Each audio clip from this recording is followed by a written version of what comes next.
Our first team is Governor Livingston High School, Team 7497.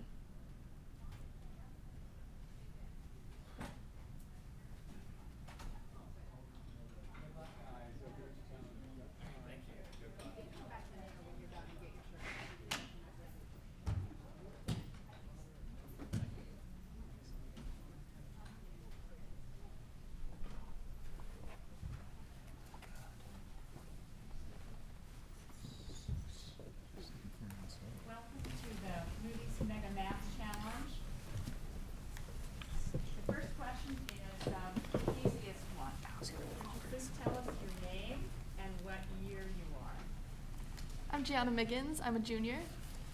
I'm Niet Narang. I'm also a junior, 11th grade. I'm Alexander Jew. I'm also senior. I'm Michael Wu. I'm a junior. And I'm Anna Song, and I'm a senior. You will have 15 minutes to present your work. When there are 2 minutes remaining, I'll give you guys a signal to let you know that there are 2 minutes left. And then we'll have about 5 minutes of questions to follow. So you may begin. Good morning. We are team number 7497 from Governor Livingston High School. Thank you to the judges for listening to us today, and to Moody's and Siam for giving us this wonderful opportunity. We're here to present our solution to share and car share alike. Cars have become integrated in our everyday society, but in recent years, car usage has led to increasing car pollution from car exhaust and fossil fuel consumption. There are also high fixed costs and responsibilities related to car ownership, as well as congestion in cities. Thus, car sharing, an alternative to private ownership in the form of more flexible car rental for shorter periods of time, mostly available in urban areas, has become increasingly popular. Now, a brief introduction to the problem and our approach to the task. In the first part of our task, we determined the percentage of American drivers in each of the low, medium, and high combinations of the two categories, daily mileage driven and time spent driving. Our finding that most of the population is considered low mileage and low time drivers who may not need cars enough to buy their own hints at a highly favorable car shares market to car sharing companies. In the second part, we determine exactly for how favorable different types of car sharing are for car sharing companies in different types of cities with different demographics. We modeled user participation, or the popularity of 4 forms of car sharing in 4 different cities. And we found the traditional daily hourly rental plan to be, in general, the most favorable. In the third and final part, we accounted for the impact of new technologies on car shares participation, or our results from part B. And we found that self-driving, alternative fuel, and renewable energy reduce costs and brighten the future of car sharing. Now on to Michael to explain our approach to part 1.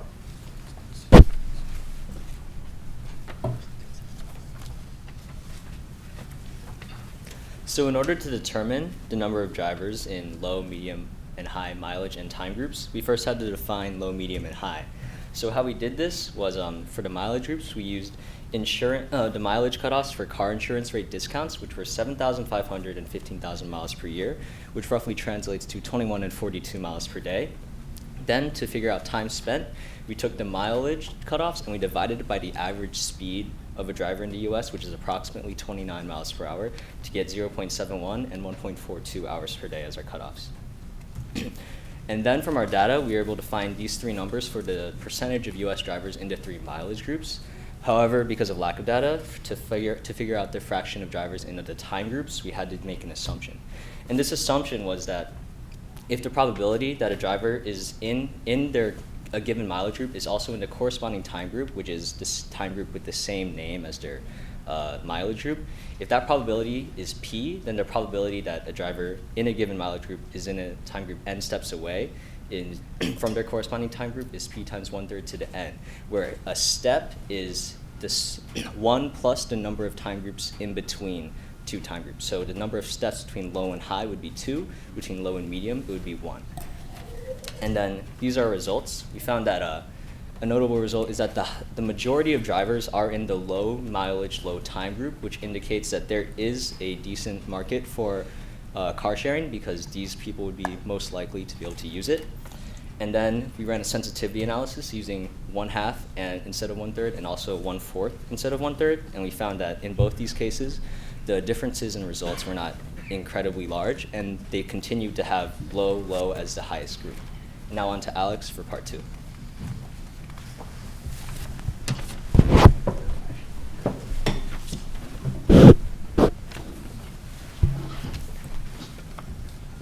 So, for part 2 of the problem, we were tasked to build a model that could predict the amount of participation in car sharing programs in 2 more suburban cities, Riverside and Poughkeepsie, and 2 regional metro centers, Richmond and Knoxville.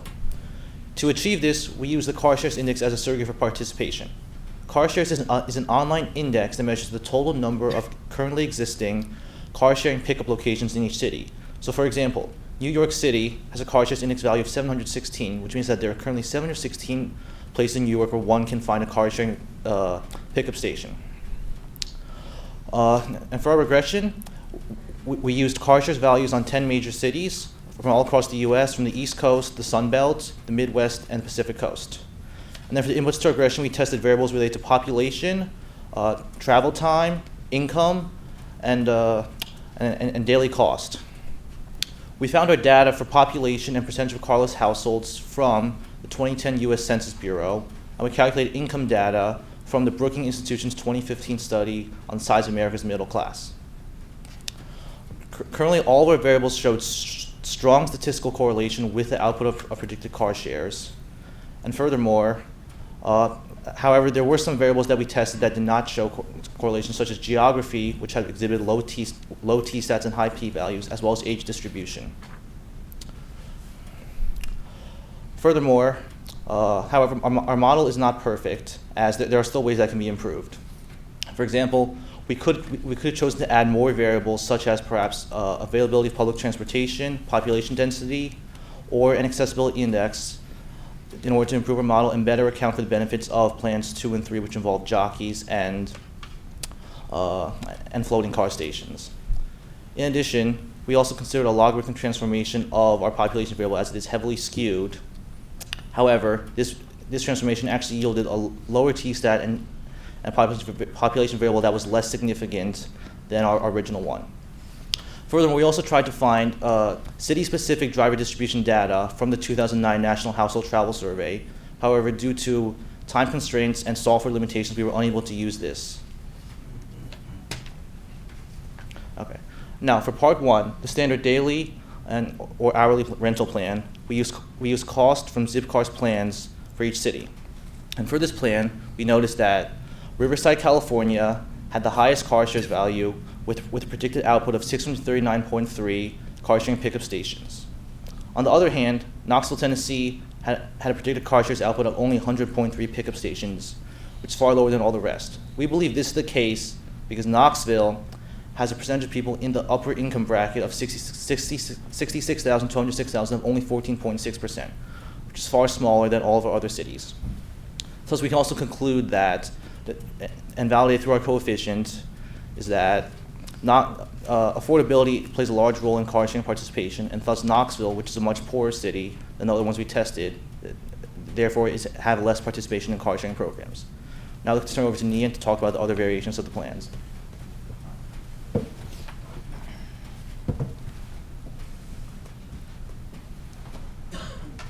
Thank you, Alex. So as Alex just explained, we had about 6 variables in our model. So for the variations that I'm going to talk about, I'd like you to keep in mind the cost variable, because that's what I'm going to be changing. So the first variation is the Jockey Plan, where, as you may see with City Bike in the city, a person can just leave the bike, and then a jockey will take the bike and move it to where the next location where a consumer needs it. So after a consumer uses it, they can leave it wherever they want, instead of what Alex explained, and where they have to go to a set station. So as you can see in our graph, we assume that it would take 10 minutes for the jockey to do each step, which is get to the car from where the consumer left it, move the car to the next consumer, and then identify where the next car is that they have to move. This is half an hour to deal with one consumer, so that's 2 cars per hour that they can move. And since we assume that jockeys are being paid minimum wage, because all they're doing is driving, it's a low-skill job, each time a consumer uses the car, they would have to pay, to make up for the fact that the company would now have to pay jockeys minimum wage, each consumer who used the car would have to pay half the minimum wage, hourly wage. This is explained in this graph. So we researched the minimum hourly wage in each of these cities, and the increase in cost per person is about half of that, because the jockey can help 2 consumers per hour, and every time the consumer moves a car, they have to pay this much extra to pay for the jockey's salary. So the changing car shares, because cost is increasing, the changing car share locations, predicted car share locations, is negative. For the next variation is a floating station. So again, you can think of City Bike, but with cars. As soon as a person is done using it, they can just put it in. There's going to be a lot of floating stations around the city or whatever town it's in, instead of a few set locations. So then we assume that people will not be willing to walk more than 15 minutes from a car sharing station to their actual destination. This is because the average commute time is 21 to 29 minutes in 4 cities. So more than 15 minutes from a station to their destination and back would be half an hour, which would double or more than double the commute time. And we thought this was severely inconvenient. So we had to find a way to quantify this inconvenience. And what we did is we researched the median hourly income in the 4 cities. And the time lost to extra walking in hours would be 0.5, because 15 minutes there and back. So the theoretical lost income that you would lose by the time that you were walking to and from your destination would be half the median income. So we increased this in the cost as a theoretical loss and amount of money you were making. So the changing car shares is again negative, because the lost income, which we added to the cost variable, has a negative coefficient. In our last plan, the private shared ownership, before we get to the assumption, I'd just like to talk about the chart. So we researched the average lifetime, average purchase cost, and maintenance cost for a car. And in this plan, 2 or more people were buying a car to share. So we figured out that the daily cost for 2 people would be $18 instead of the $63 to $64 it originally was. So we plugged this in for the cost variable. And because cost is a negative coefficient, and this number is so small compared to the original, our car share value is likely to go up, like skyrocket.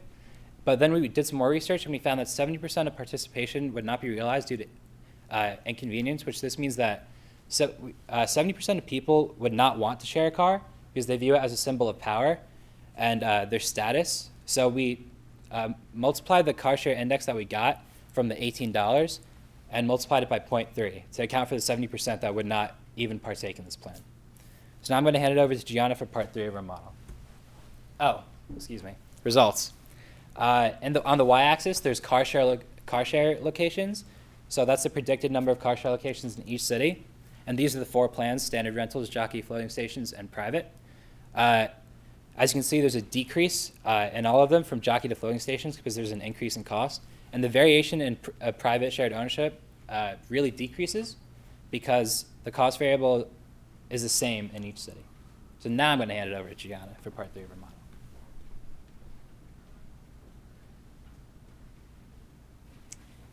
So for part 3, we were asked to analyze the impact of the addition of electric and self-driving cars to our model. So in order to assess how much someone would save by using an electric car, we first had to figure out how much it costs to operate a gasoline-powered car. So by using the average gas mileage of a car and the average cost of gas, it costs about $2.66 per day to operate a gasoline-powered car. And with electricity only costing 11 cents per kilowatt hour, and assuming the average person travels about 36.9 miles a day, the cost to operate an electric car is $1.38. And by introducing self-driving cars, the participation is not altered, but just eliminates Plan 2 because jockeys will no longer be needed to relocate the cars. And it will operate more like an hourly rental plan, and no additional charges are taken into consideration. So by adding electric cars, the cost of gas is eliminated and replaced with the 11 cents per kilowatt hour cost of electricity. This lowered the cost and increased participation in Riverside, Poughkeepsie, and Richmond. The decrease in Knoxville is due to the already low gas prices in this area, so the amount a person is saving by using an electric car is insignificant to how much they are saving by participating in shared ownership of a private car. So in conclusion, in Part 1, the largest group of the population is considered low mileage and low time drivers. This shows that a large portion of the population will be willing to participate in car sharing programs. In Part 2, based on income distribution, commuting time, car availability, cost of car sharing programs and population, we concluded that hourly and daily based rental plans are the most successful over ones that involve the cars to be relocated before or after use. But also, private or shared ownership of a car is more desirable in Knoxville because they have the lowest median income than the other 3 cities, and also have fairly low gas prices, so electric cars are not the best decision either. In part 3, new forms of car sharing being developed with our rapidly increasing technology further reduce the cost and increase participation in car sharing programs such as Zipcar. This is seen when the addition of electric cars decrease the cost of car sharing in 3 out of the 4 cities. With this knowledge, Zipcar will have a very good understanding of who appeals to their product and in which areas of the country they will be most successful. This is essential to the future of Zipcar. And once again, we would like to thank the judges for listening to us, and also Moody's Foundation and SIAM for giving us this amazing opportunity. The floor is now open for questions. Thank you.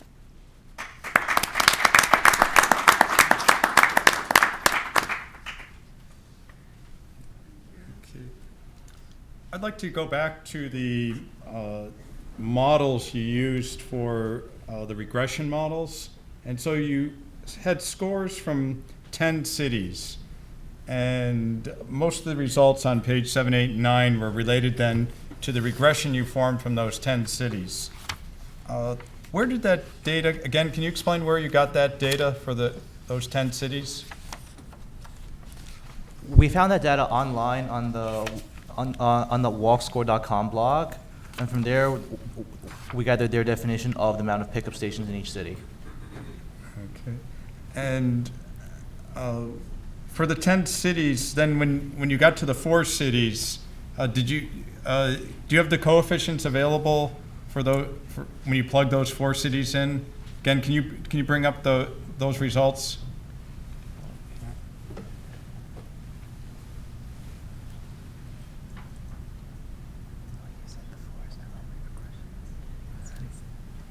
These? Yes. And can you just give sort of your intuition on when a coefficient would be positive and when one of the regression coefficients would be negative? Can you explain some of those? Okay, so I'll start from the top. So, for example, population has a positive coefficient because naturally, as the city is bigger, there's going to be more people. Thus, demand for car sharing service would naturally increase just because there's more available people to use it. For time travel to work, as in your average commute time, we believe that is a positive coefficient because as that coefficient goes up, like people start to see more frustration with current car ownership patterns, and they're more willing to try out new forms of transportation to get to work. Cost per day has a negative coefficient just due to the law of demand. As service costs more, naturally demand becomes less. And actually, for the percentage of carless households, we believe that coefficient is negative because people in these households already do not need to use cars, so thus their interest in car sharing services would be minimal because they're already they already use public transportation or Uber or some other form of transportation to get where they need to.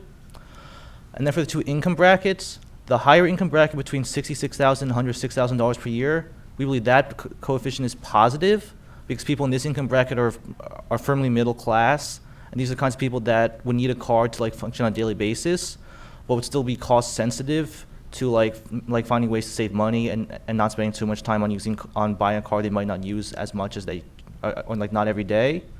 Whereas the income bracket between $41,000 and $66,000, that income bracket is probably lower middle class, maybe upper lower class, and people in that bracket, it's harder to afford even a car sharing service, so they're more likely to rely on just perhaps walking or biking or public transportation.